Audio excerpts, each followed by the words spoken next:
네, 안녕하세요, 여러분. 이번 시간은 무역 대금 결제 조건입니다. 다 같이 교과서 132페이지를 펴주세요. 네, 무역은 해외에 있는 다른 국가와의 거래입니다. 그래서 국내 거래와는 많은 차이가 있는데요.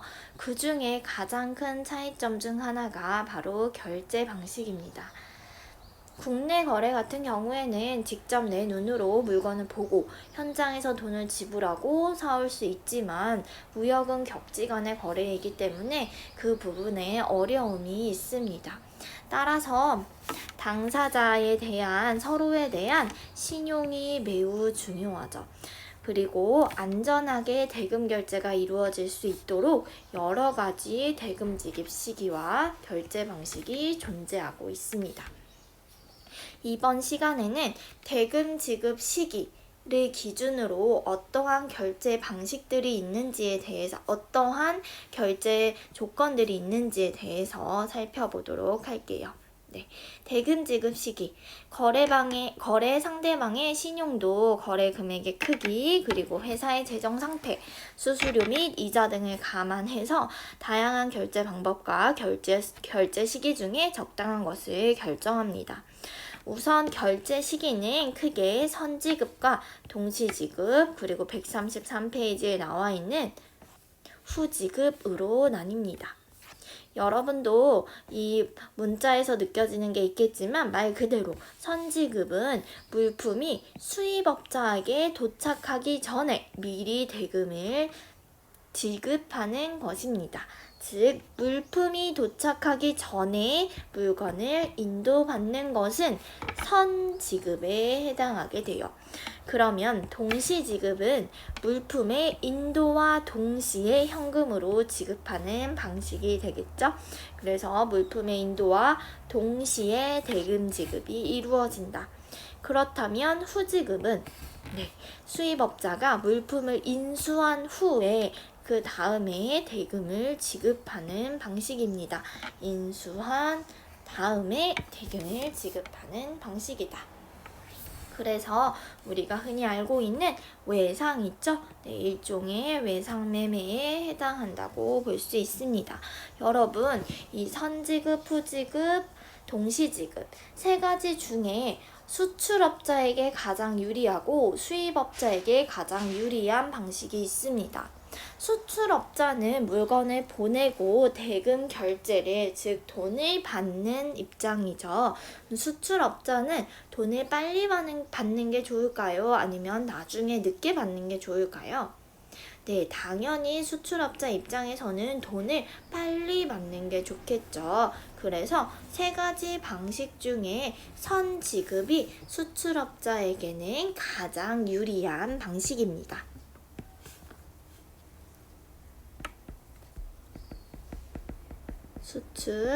수출업자에게 유리. 그렇다면 여러분, 후지급은 어떨까요? 네, 반대겠죠. 수입업자에겐 유리하지만 수출업자에겐 돈을 늦게 받기 때문에 불리한 방식이라고 할 수 있습니다. 그러면 우리 지금 이렇게 선, 동시, 후 세 가지 기준을 살펴봤으니까 각각의 대금 지급 시기에 어떤 자세한 조건들이 있는지 내용을 살펴보도록 할게요. 먼저 선지급입니다. 선지급에는 주문불, 즉 CWO, 캐시 위드 오더 방법이 가장 대표적입니다. 이 방법은 주문과 동시에 수표를 동봉하여 보내는 방식이에요. 오더가 주문이죠, 여러분. 그래서 오더, 주문을 함과 동시에 돈을 지급하는 방식입니다. 그래서 여러분, 우리 그냥 가볍게 인터넷 쇼핑 생각해주면 될 것 같아요. 우리 인터넷 쇼핑할 때 주문과 동시에 결제가 이루어지죠. 그게 바로 CWO. 영어도 꼭 알아둬야 해요. CWO 방식입니다. 자, 그럼 두 번째 동시지급이에요. 동시지급에는 총 4가지 방식이 있어요. 하나하나 살펴볼게요. 첫 번째, 현금 상환 인도 COD 방식입니다. 캐시 온 딜리버리라고 되어 있죠. 여러분, 딜리버리가 뭐죠?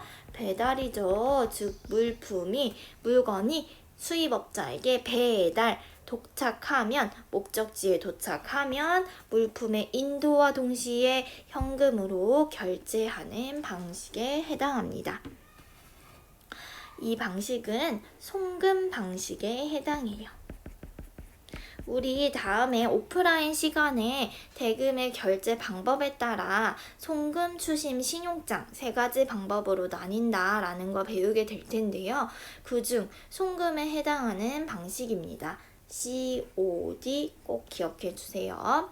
자, 그 다음에 서류 상환 지급 방식이 있어요. CAD, Cash Against Documents예요. 서류를 받아가려면 대금 지급을 해야 하는 것이죠. 여러분, 왜 물품이 아니라 서류 이야기를 할까요? 무역에서 물품을 찾으려면 바로 이 선적 서류가 꼭 필요해요. 수입업자가 선적 서류를 가지고 있지 않으면 아무리 물품이 수입국 목적지에 도착했다 할지라도 물건을 찾을 수가 없어요. 그렇기에 무역에서는 물품과 서류가 동일시된다라고 생각해주면 됩니다. 네, 그래서 선적 서류를 수입업자의 대리점이나 거래은행에 제시하고 서류와 맞바꾸어 대금 지급이 바로 이루어지는 결제 방식에 해당합니다. CAD 방식이에요. 이 방식도 송금에 해당합니다. 자, 뒤로 넘길게요. 뒤로 넘기면 일람출급 신용장이 나와요. 일람출급 신용장은 SITLC라고 해요. 자, 여러분, 일람이라는 말이 어렵죠? 일람이라는 말은 한 번 봄 또는 한 번 쭉 훑어봄이라고 되어 있어요. 즉, 사이트도 봤다라는 거죠, 여러분. 그래서 수입업자가 은행을 통해 운송 서류는 물품과 같은 가치를 지닌다라고 했죠. 운송 서류를 받는 즉시 운송 서류를 봄과 동시에 결제하는 방식입니다. 그래서 동시지급에 해당하겠죠.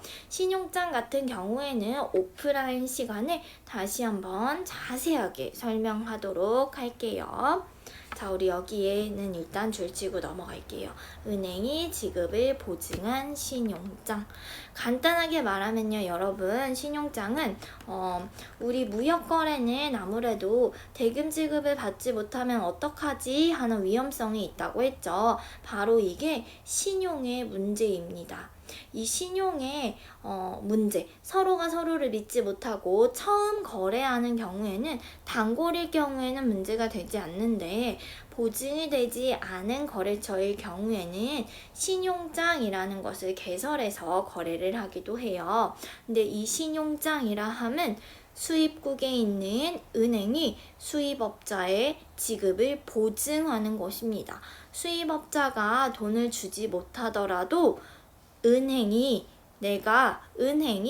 조건부 지급 확약을 하는 것이 바로 신용장입니다. 이렇게 설명해서는 무슨 말인지 잘 이해가 안 가죠. 다음 시간에 우리 오프라인 시간에 대금 결제 방식을 할 때 이렇게 총 3가지 방식이 나와요. 송금과 신용장, 그리고 무신용장, 흔히 추심이라고 불리는 방식입니다. 이 3가지 방식에 대해 설명을 할 때 자세하게 설명하도록 할게요. 네, 다시 앞으로 넘어와서 지급인도 조건입니다. 지급인도 조건은 DP 방식이에요. Documents Against Payment예요. 즉, document, 서류를 가져가려면 어떻게 해야 되는 거예요? Payment, 지급을 해야 하는 것이죠. 그래서 은행의 지급 보증 없이 여러분, 신용장에서는 은행의 지급 보증이 있었어요. 그런데 DP 방식에서는, 추심 방식에서는 은행의 지급 보증이 없습니다. 어쨌든 당사자 간의 계약에 의해서 수출업자가 은행을 통해서 운송 서류를 보내면 수입업자가 운송 서류를 받는 즉시 결제를 하는 방식에 해당합니다.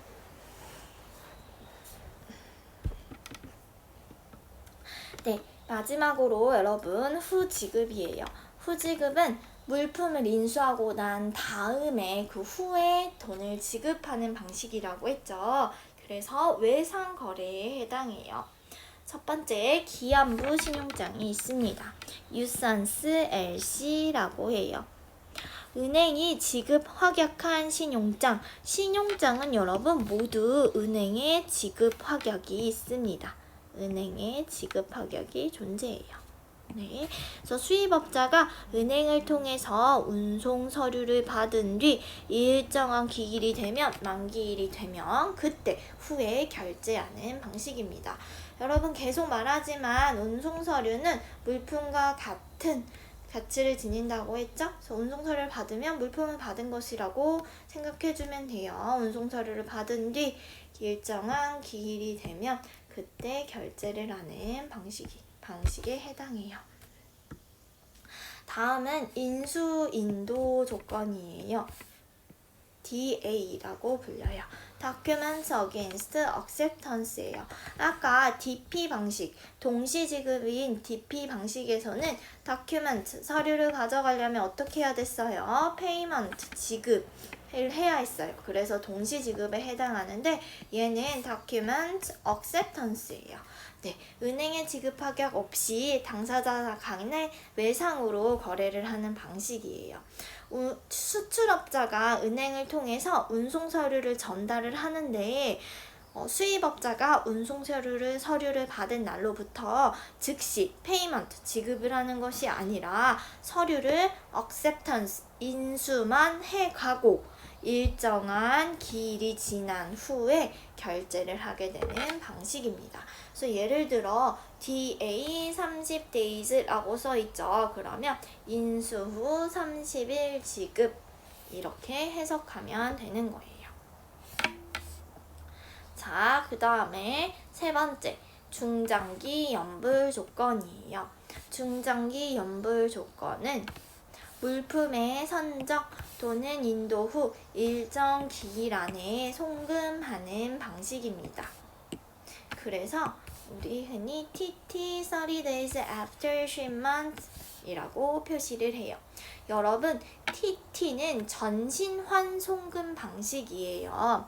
그래서 옆에 나와 있죠. 전신환 송금 방식의 약자로 수입대금의 지급을 은행을 통해 전신 또는 텔렉스를 이용하여 송금하는 방식. 쉽게 말해서 여러분 계좌이체 생각해주면 돼요. 국내에서는 그냥 계좌이체를 하면 원으로 그냥 계좌만 이체되면 되죠. 근데 무역거래에서는 보통 기축통화로 거래를 하잖아요. 그래서 달러로 결제를 한다고 했을 때 US 달러로 결제를 한다고 했을 때 원을 달러로 바꿔주는 거 그것이 바로 전신환이에요. 그렇게 달러로 바꿔서 송금 계좌 이체를 해주는 방식이 TT에 해당합니다. 그런데 옆에 보면은 30 days after shipment라고 되어 있죠. 그러니까 shipment는 선적이에요. 선적 후 30일 내에 전신환으로 송금하면 된다라는 뜻입니다. 마지막으로 에스크로우예요. 에스크로우는 청산 계정이라고도 불려요. 흔히 우리가 OA라고 합니다. 오픈 어카운트를 줄여서 OA라고 표현해요.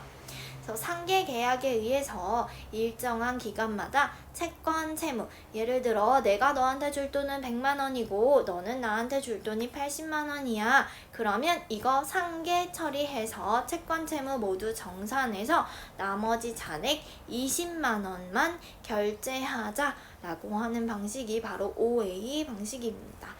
그래서 은행에 공동의 계정을 개설해놓고 채권 채무를 정산하는 방식이죠. 이 에스크로우 방식 같은 경우에는 서로 간에 신용이 많이 쌓인 많이 거래를 해본 확실한 거래처와 거래를 할 경우에 사용하는 것이 좋습니다. 네, 이렇게 해서 오늘 대금 결제 조건 중 대금 지급 시기에 대해 학습해 보았습니다. 오늘 배운 내용 여러분 그렇게 쉽지만은 않은 내용이니까 꼼꼼히 다시 한번 복습하고 다음 시간에 무역 대금 결제 조건의 마지막 부분 대금 결제 방식에 대해 학습하도록 하겠습니다. 수고하셨습니다.